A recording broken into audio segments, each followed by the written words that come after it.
Bottom of the deck ಬಂದಿರುವಂತಹದ್ದು 2 of swords ಬಂದಿದೆ. ಯಾವುದೋ ಕೆಲವು ವಿಚಾರಗಳಲ್ಲಿ ಹೇಗೆ ಡಿಸಿಷನ್ಸ್ ನ ತಗೋಬೇಕು, ಏನ್ ಮಾಡ್ಬೇಕು, ಹೇಗ್ ಮಾಡಿದ್ರೆ ಏನಾಗತ್ತೆ. ಕೆಲವೊಬ್ಬರಿಗೆ 2 ಆಪ್ಷನ್ಸ್ ಗಳಿರುವಂತಹದ್ದು ರೆಪ್ರೆಸೆಂಟ್ ಆಗ್ತಾ ಇದೆ, ಅಥವಾ ಕೆಲವೊಂದು ಆಪ್ಷನ್ಸ್ ಗಳು ನಿಮ್ಮಲ್ಲಿ ಇರುವಂತಹದ್ದು ನಿಮ್ ರೆಪ್ರೆಸೆಂಟ್ ಆಗ್ತಾ ಇದೆ. ಸೊ ಅದಕ್ಕೆ ನಿಮ್ಗೆ ಸ್ವಲ್ಪ ಕಷ್ಟ ಆಗ್ತಾ ಇದೆ. ಕೆಲವೊಂದು ಡಿಸಿಷನ್ಸ್ ಗಳನ್ನ, ನಿರ್ಧಾರಗಳನ್ನ ಮಾಡೋದು ನಿಮ್ಗೆ ಸ್ವಲ್ಪ ಕಷ್ಟ ಆಗ್ತಾ ಇರುವಂತಹದ್ದು ಬಾಟಮ್ ಆಫ್ ದ ಡೆಕ್ ಅಲ್ಲಿ ರೆಪ್ರೆಸೆಂಟ್ ಆಗ್ತಾ ಇದೆ. ನಿಮ್ಮ ಲವ್ ರಿಲೇಶನ್ಶಿಪ್ ಹೇಗಿತ್ತು ಅನ್ನೋದನ್ನ ನೋಡೋದಾದ್ರೆ ಚೆನ್ನಾಗಿ ಇದು ರೆಪ್ರೆಸೆಂಟ್ ಆಗ್ತಾ ಇದೆ. Ace of cups, queen of wands and magician card ಬಂದಿದೆ. ನಿಮ್ಮ ಲವ್ ಲೈಫಿನ ವಿಚಾರವಾಗಿ ಯಾವುದೇ ರೀತಿಯ ಪಾಸಿಟಿವ್ ನಲ್ಲಿ ತೊಂದರೆ ಇದ್ದಿದ್ದು ರೆಪ್ರೆಸೆಂಟ್ ಆಗ್ತಾ ಇಲ್ಲ. ನೀವು ತುಂಬಾ ಚೆನ್ನಾಗಿದೆ, ಒಂದು ಕ್ಯೂರಿಯಾಸಿಟಿ ಇತ್ತು, ಬಹಳಷ್ಟು ತುಂಬಾನೇ ನೀವು ಲವ್ ಲೈಫಿನ ವಿಚಾರದಲ್ಲಿ ಬಂದಾಗ ನೀವು ನಿಮ್ಮ ಲವ್ ಲೈಫಿನಲ್ಲಿ ತುಂಬಾನೇ ಮಾತಾಡಿದ್ದೀರಾ. ನೀವಿಬ್ರು ತುಂಬಾ ಟಾಕ್ಟಿವ್ ಆಗಿ ಇಬ್ರು ಕೂಡ ತುಂಬಾ ಚೆನ್ನಾಗಿ ಮಾತಾಡಿದ್ದೀರಾ. ಅಟ್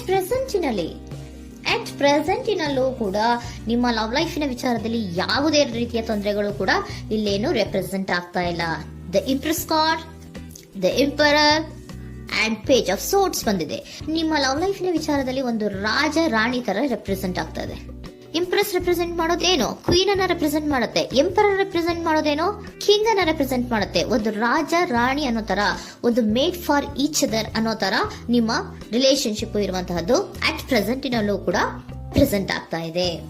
ಈಗಲೂ ಕೂಡ ಚೆನ್ನಾಗೇನೆ ಮಾತಾಡ್ತಾ ಇರುವಂತದ್ದು ಕೂಡ ರೆಪ್ರೆಸೆಂಟ್ ಆಗ್ತಾ ಇದೆ. ನಿಮ್ಮ ಲವ್ ಲೈಫಿನ ವಿಚಾರದಲ್ಲಿ ನೀವಿಬ್ರು ಚೆನ್ನಾಗೇ ಇದ್ದೀರಾ, ಮೇಡ್ ಫಾರ್ ಈಚ್ ಅದರ್ಸ್ ಅಂತ ಅನ್ನೋ ತರ ಇದೆ. ನೀವು ಬಹಳ ಶಾಂತತೆಯಿಂದ ಇದ್ರೆ ಅವರು ತುಂಬಾ ಪ್ರಾಕ್ಟಿಕಲ್ ಆಗಿ ಯೋಚನೆ ಮಾಡ್ತಾರೆ.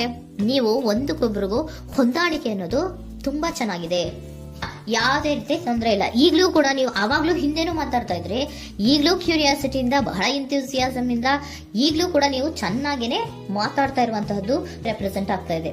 ಯಾವುದೇ ರೀತಿ ತೊಂದರೆಗಳಿಲ್ಲ, ಸೂಪರ್. ಇಮಿಡಿಯೇಟ್ ಫ್ಯೂಚರ್ ಏನ್ ರೆಪ್ರೆಸೆಂಟ್ ಆಗ್ತಾ ಇದೆ?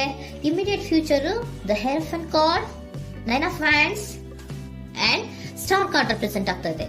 ಕೆಲವೊಬ್ರು ಲವ್ ರಿಲೇಶನ್ಶಿಪ್ ಅಲ್ಲಿ ಇರುವಂತಹ ಕೆಲವೊಬ್ರು ಮಾತ್ರ ಇಮಿಡಿಯೇಟ್ ಫ್ಯೂಚರ್ ನಲ್ಲಿ ಕೆಲವೊಬ್ರು ಮದುವೆಗಳಾಗುವಂತಹ ಸಾಧ್ಯತೆಗಳು ರೆಪ್ರೆಸೆಂಟ್ ಆಗ್ತಾ ಇದೆ. ಒಂದು ಸೀರಿಯಸ್ ಕಮಿಟ್ಮೆಂಟ್ ಇರುವಂತಹದ್ದು, ಬರೀ ಪ್ರೀತಿ ಮಾಡುವಂತಹದ್ದಲ್ಲ, ಒಂದು ಸೀರಿಯಸ್ ಕಮಿಟ್ಮೆಂಟ್ ಅಲ್ಲೂ ಕೂಡ ಇರುವಂತಹದ್ದು ನಿಮ್ಮ ಲವ್ ಲೈಫಿನಲ್ಲಿ ರೆಪ್ರೆಸೆಂಟ್ ಆಗ್ತಾ ಇದೆ. ಮತ್ತೆ 9 ಆಫ್ ವ್ಯಾಂಡ್ಸ್ ಏನಪ್ಪಾ ಅಂದ್ರೆ, ನೀವು ಇಷ್ಟು ದಿನದಿಂದ ಮಾಡ್ಕೊಂಡು ಪ್ರೀತಿಸ್ಕೊಂಡು ಬಂದಿದ್ವಿ, ಇಬ್ರಿಗೂ ಅಡ್ಜಸ್ಟ್ಮೆಂಟ್ ಇದೆ, ಇಬ್ರಿಗೂ ಹೊಂದಾಣಿಕೆ ಇದೆ, ಏನಾಗುತ್ತಪ್ಪ ಅಂತ ಸ್ವಲ್ಪ ನೀವು ಯೋಚನೆಯನ್ನ ಮಾಡ್ತಾ ಇದ್ದೀರಾ ಈ ಲಾಸ್ಟ್ ಮೂಮೆಂಟ್ ಅಲ್ಲಿ. ಬಟ್ ಯೋಚನೆಯನ್ನ ಮಾಡುವಂತಹ ಅವಶ್ಯಕತೆ ಇಲ್ಲ. ನಾನು ಇದಕ್ಕೆ ಒಂದು ಕ್ಲಾರಿಫಿಕೇಶನ್ ಕಾರ್ಡ್ ಅನ್ನ ತಗೊಂಡಾಗ ಸನ್ ಕಾರ್ಡ್ ಬಂದಿದೆ. So sun is represented by light. ನಿಮ್ಮ ಲವ್ನಲ್ಲಿ ಒಂದು ಪಾಸಿಟಿವ್ ಲೈಟ್ ಇದೆ. ಸೊ ಹೆದರುವಂತಹ ಅವಶ್ಯಕತೆ ಏನೂ ಇಲ್ಲ. ಸ್ಟಾರ್, ಸನ್ ಬಂತು, ಸ್ಟಾರ್ ಬೇರೆನಾ? ಸ್ಟಾರ್ ನಿಮ್ಮ ಲವ್ ಲೈಫಿನ ವಿಚಾರದಲ್ಲಿ ಸ್ಟಾರ್ ಕೂಡ ಇದೆ. ಕೆಲವೊಬ್ಬರಿಗೆ ಮದುವೆ ಕೂಡ ಆಗುವಂತಹ ಸಾಧ್ಯತೆಗಳು ನಿಮ್ಮ ಲವ್ ಲೈಫಿನ ವಿಚಾರದಲ್ಲಿ ರೆಪ್ರೆಸೆಂಟ್ ಆಗ್ತದೆ. ಯಾವುದೇ ರೀತಿಯ ನೆಗೆಟಿವ್ ಆಗಿರುವಂತಹದ್ದು ಏನೂ ಬಂದಿಲ್ಲ, ಆಲ್ ಪಾಸಿಟಿವ್ ಕಾರ್ಡ್ಸೇ ಬಂದಿದೆ. ಲವ್ ಲೈಫಿನ ವಿಚಾರದಲ್ಲಿ ಯಾವುದೇ ರೀತಿಯ ತೊಂದರೆಗಳು ಇದ್ದ ಹಾಗೆ ಕಾಣಿಸ್ತಾ ಇಲ್ಲ. ಬಟ್ ನೀವು ಸ್ವಲ್ಪ ಕೆಲವೊಂದು ಏನ್ ಮಾಡೋದು ಅಂತ ಸ್ವಲ್ಪ ನೀವು ಆಲೋಚನೆಯನ್ನ ಮಾಡ್ತಾ ಇರುವಂತಹದ್ದು, ಸ್ವಲ್ಪ ಕೆಲವೊಂದು ನಿರ್ಣಯಗಳನ್ನ ಮಾಡೋದಕ್ಕೆ ಸ್ವಲ್ಪ ಕಷ್ಟ ಆಗ್ತಾ ಇರುವಂತಹದ್ದು ರೆಪ್ರೆಸೆಂಟ್ ಆಗ್ತಾ ಇದೆ ಅಷ್ಟೇ. ಅಷ್ಟನ್ನ ಬಿಟ್ಟರೆ ನಿಮ್ಮ ಲವ್ ಲೈಫಿನ ವಿಚಾರದಲ್ಲಿ ಯಾವುದೇ ರೀತಿಯ ತೊಂದರೆಗಳೇನು ಇಲ್ಲಿ ರೆಪ್ರೆಸೆಂಟ್ ಆಗ್ತಾ ಇಲ್ಲ. ಏಂಜಲ್ ಗೈಡೆನ್ಸ್ ಏನ್ ಹೇಳ್ತಾ ಇದ್ದಾರೆ? ನಿಮಗೆ ಫಸ್ಟ್ ಕಾರ್ಡ್ ಕೊಟ್ಟಿರುವಂತಹದ್ದು ಏಂಜಲ್ ಗೈಡೆನ್ಸ್ ಅವರು ಇನ್ ದ ನಿಯರ್ ಫ್ಯೂಚರ್, ಸದ್ಯದಲ್ಲಿಯೇ ಎಲ್ಲವೂ ಕೂಡ ನೀವು ಅನ್ಕೊಂಡಿದ್ದ ತರನೇ ಆಗುತ್ತೆ. ಏಂಜಲ್ ಗೈಡೆನ್ಸ್ ಕೊಡ್ತಾ ಇರೋದು ಬಿ ಅಸರ್ಟಿವ್. ಯಾಕೆ ಬಿ ಅಸರ್ಟಿವ್ ಅಂತ ಕೊಟ್ಟಿದ್ದಾರೆ? ಇಲ್ಲಿ ಸ್ವಲ್ಪ ಡಿಸಿಷನ್ಸ್ ನ ಮಾಡೋದು ಕಷ್ಟ ಆಗ್ತಾ ಇದೆ ಅಲ್ವಾ ನಿಮ್ಗೆ, ಸೊ ಎನರ್ಜಿಯಲ್ಲಿ.